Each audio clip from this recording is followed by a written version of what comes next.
नमस्ते दोस्तों, मैं किन्नरी दुबे आप सभी का राशि ज्योतिष में स्वागत करती हूँ। जब भी ग्रहण आने वाला होता है तो मुझे लोग पर्सनली मैसेज और कॉल करके पूछते हैं कि भाई हमें ग्रहण के पीरियड में क्या करना चाहिए और क्या नहीं करना चाहिए। ये ग्रहण जो है वो मेरे लिए अच्छा है या मेरे लिए बुरा है, मेरी राशि में ये अच्छा परिणाम देगा या अच्छा रिजल्ट नहीं देगा या देगा। ये सारी चीज़ें लोग मुझे पर्सनली मैसेज और कॉल करके पूछते हैं। अब ग्रहण आपकी राशि में अच्छा है या नहीं है, आपकी राशि के हिसाब से वो कैसा परिणाम देगा, ये तो ग्रहण किस राशि में हो रहा है, किस नक्षत्र में हो रहा है, उसके ऊपर डिपेंड करता है। लेकिन आज मैं आपको इन जनरल बताऊंगी कि ग्रहण जब भी आप जिस देश में हो, जिस जगह पे हो, अगर जो ग्रहण वहां पे दिखने वाला है तो आपको किन नियमों का पालन करना चाहिए और क्या चीजें करने से आपको फायदा हो सकता है, ये चीजें मैं आपको आज बताऊंगी। सबसे पहले ग्रहण के पीरियड में क्या क्या चीजें नहीं करनी चाहिए।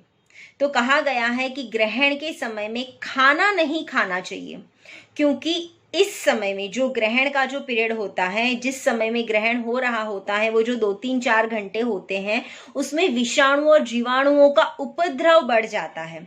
तो उसके कारण हमारा जो बना बनाया खाना है, दूध है वगैरह में जीवाणुओं की संख्या बढ़ जाती है, जो शायद हमें आगे जाके प्रॉब्लम क्रिएट कर सकता है। हमारे खाने में दिक्कत आने से हम बीमार हो सकते हैं। तो उसके लिए ग्रहण के समय में खाना खाना वर्जित कहा गया है। दूसरा, ग्रहण के समय में सोना नहीं चाहिए। फिर ग्रहण के समय में हमें मूर्ति भगवान को हाथ नहीं लगाना है।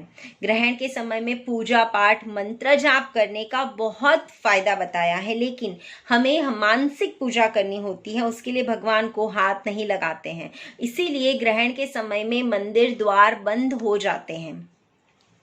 ग्रहण के समय में खास करके अगर जो घर में बड़े बुजुर्ग हो, बीमार हो, छोटे बच्चे हो या प्रेग्नेंट लेडी, कोई गर्भवती महिला है, तो उनको ग्रहण के समय में घर से बाहर नहीं निकलना चाहिए। क्योंकि जो ग्रहण के, चाहे वो सूर्य ग्रहण हो या चंद्र ग्रहण हो, जो सूर्य और चंद्र के जो रेज होते हैं, जो किरणें होती हैं, वो हमारी बॉडी पे इफेक्ट करती हैं और एक एज के बाद में हमारी इम्यून सिस्टम स्लो हो जाती है, जिसके कारण हमें प्रॉब्लम हो सकती है। और जो गर्भवती महिलाएं हैं उनको खास करके ग्रहण में घर से बाहर नहीं निकलना चाहिए, क्योंकि उनके अंदर जो संतान पल रही होती है उनको उससे बहुत इफेक्ट हो सकता है। बच्चे जो हैं उनके शरीर पे रेड कलर के या ब्लैक कलर के निशान आ सकते हैं, या फिर बच्चे को स्किन डिजीज होने के चांसेस बढ़ जाते हैं।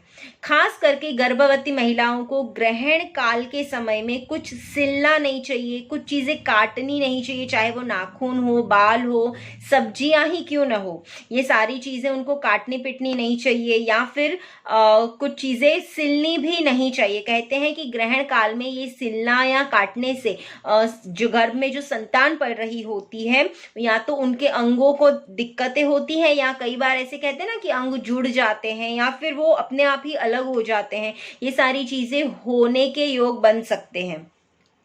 दूसरा, ऐसी चीजें हैं कि ग्रहण में सोना नहीं चाहिए, खाना नहीं चाहिए।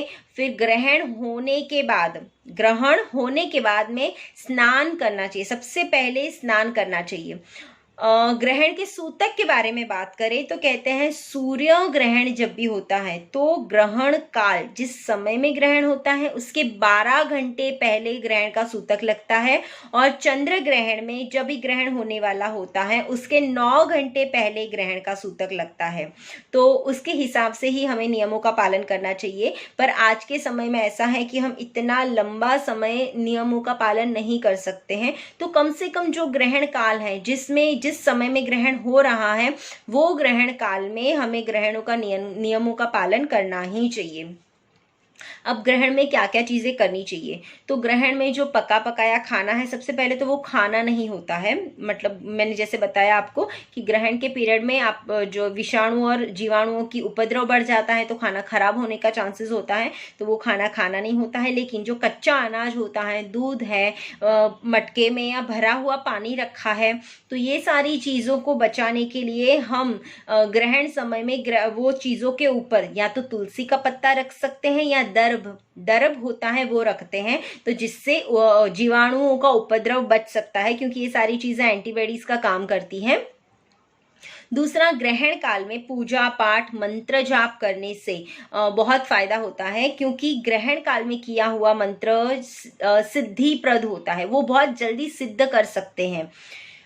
ग्रहण काल में मंदिर को तो नहीं, मूर्ति को नहीं छूना है, मंदिर को नहीं छूना है, लेकिन मानसिक जाप पूजा आप कर सकते हैं। जैसे आपके इष्ट देव, जो भी भगवान पे आप विश्वास करते हो, जो भी भगवान की आप रोज मंत्र माला जाप करते हैं, वो चीजें आप कर सकते हो।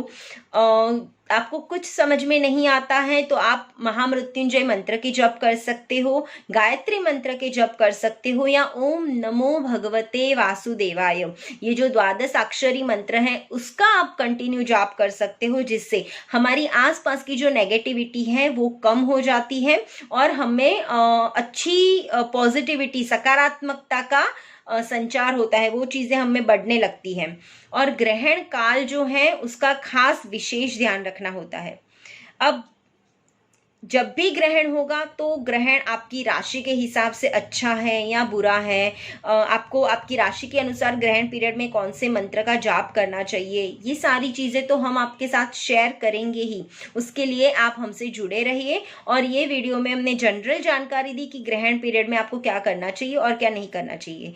उसके उपरांत भी अगर जो आपके पास कोई सवाल है तो आप मुझे भेज सकते हैं, उसका निश्चिंत आपको जवाब मिल जाएगा। और उम्मीद करती हूँ कि इस वीडियो से आपको कुछ जरूर जानकारी मिली होगी। धन्यवाद।